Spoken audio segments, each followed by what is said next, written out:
Ces gestes sont répétés, méthodiques et traduisent un savoir-faire multiséculaire transmis de père en fils.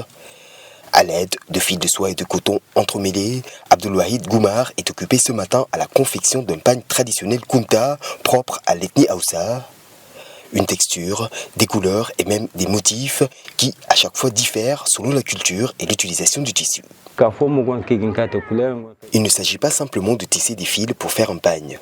Pour chaque ethnie du Niger, il y a des couleurs et des motifs que l'on doit respecter.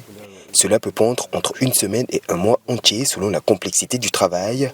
C'est un métier que j'exerce depuis 35 ans et que j'ai appris de mon père. Un travail qui nécessite néanmoins des pieds et des mains et surtout plusieurs jours pour tisser un pagne. Résultat, dans la capitale nigérienne, Abdelwahid constitue l'un des derniers tisserands encore appelés tchakei en langue jarma, vestige d'un métier qui, au fil des années, attire de moins en moins. Auparavant, il y avait près d'une vingtaine de tisserands ici même. Mais c'est un travail difficile qui exige de rester assis plusieurs heures. Et avec la cherté des matières premières et l'avènement des machines, les gens préfèrent maintenant se tourner vers les tissus importés. Un métier victime du progrès, mais aussi de la disparition des traditions dont il reste fatalement lié.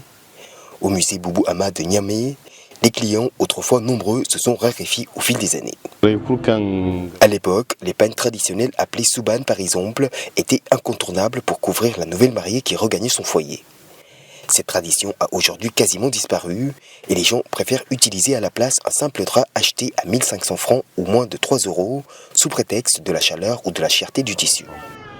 Qu'il serve de couverture aux nouveau-nés, aux nouveaux mariés ou encore comme drap funéraire, le pagne traditionnel a longtemps été un accessoire central dans la culture nigérienne. Une position aujourd'hui mise à mal avec l'apparition des machines et du tissu importés pour la plupart de fabrication chinoise. Certes de moindre qualité, mais beaucoup moins cher.